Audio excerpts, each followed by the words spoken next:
ерөнхий сайд дэд сайд нараа бас өрсөн дээр баха. Тий. Дэд сайд нарыг дуудъя.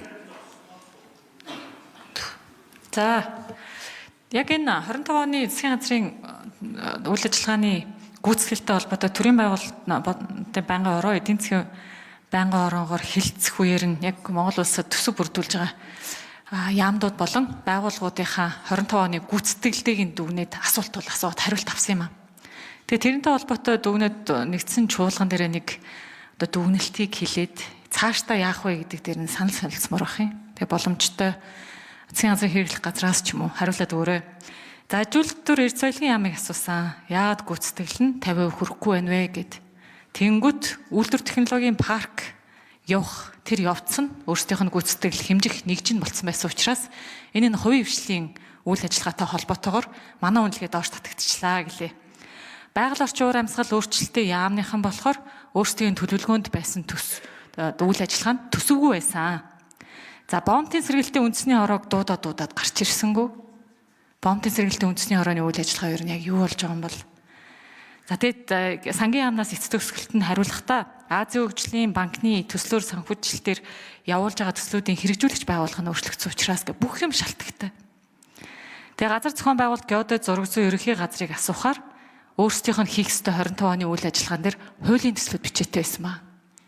Тэгээ буруу нь биш шүү дээ. Муу үнэлгээ авсан нь хуулийн төсөл нь батлагдаагүй буюу улсын их хурлтай холбоотой болчихж байгаа. Тэгэхээр ер нь ингээ 2024 оны гүйцэтгэл орж ирж байгааг санахад ч тэр 25 оны одоо энэ нөхцөл байдлыг дүгнээд хэлэхэд ер нь дараа 26 оны гүйцэтгэлийг бид нар харахад хүртэл нэг ийм нийтлэг жишээ дахиад ажиглахдах болоод байна. Төсөв тавьж өгөхгүй байна. Хууль батлагдаагүй. За төлөвлөлтийн алдаа гарсан. Хэмжих нэгж нь буруу байна. Шалгуур үзүүлэлт нь тодорхой биш байна гэд.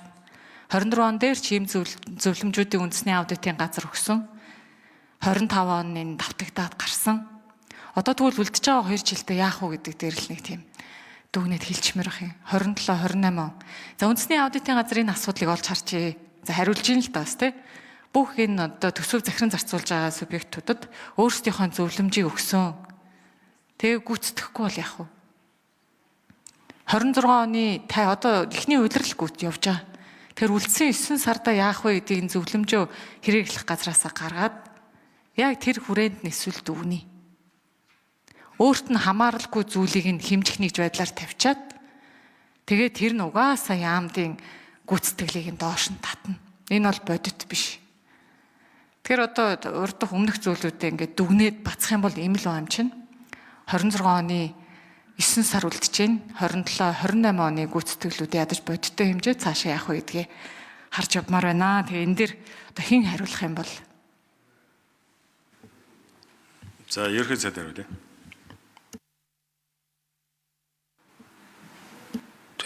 Их хурлаар сая баталсан 5 жилийн үндсэн чиглэл бол яг уян гишүүний ярьж байгаатай адилхан хэмжих нэгжтэй.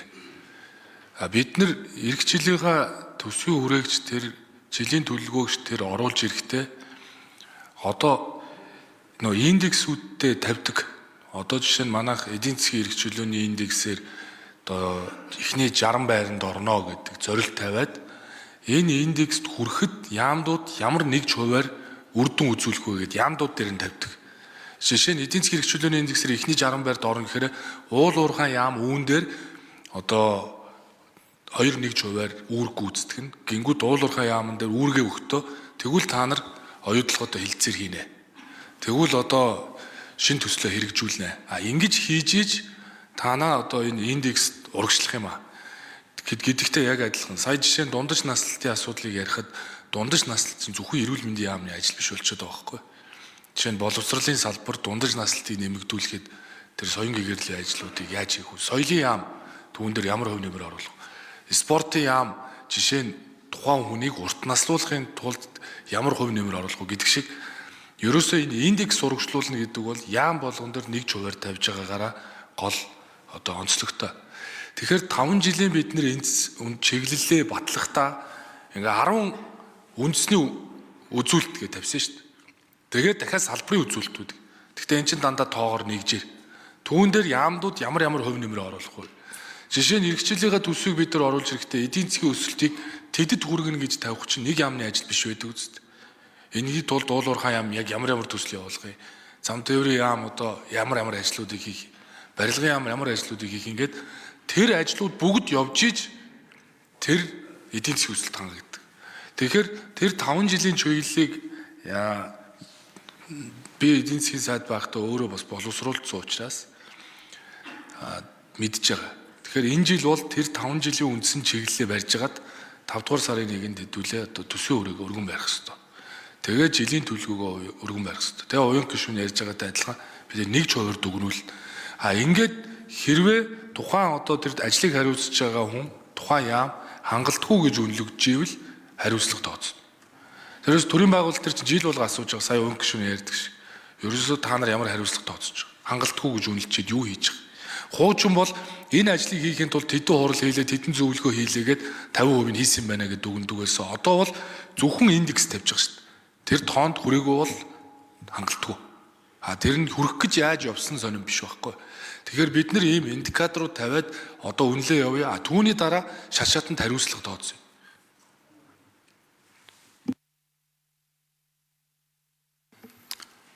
За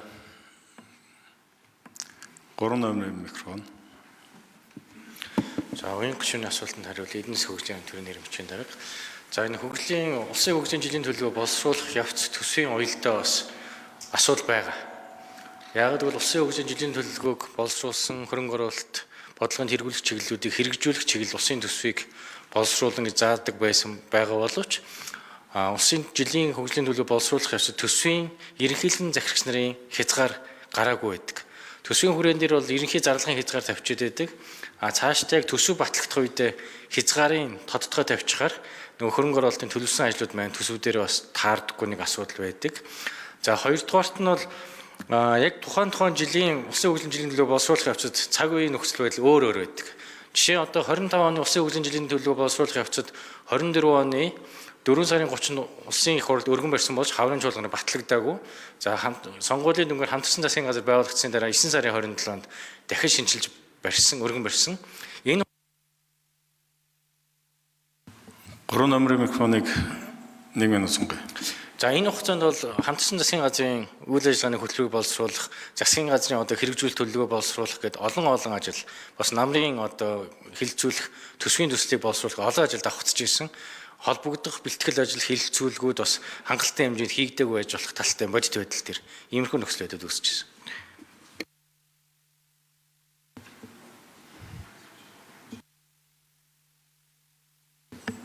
Гамбатын очроод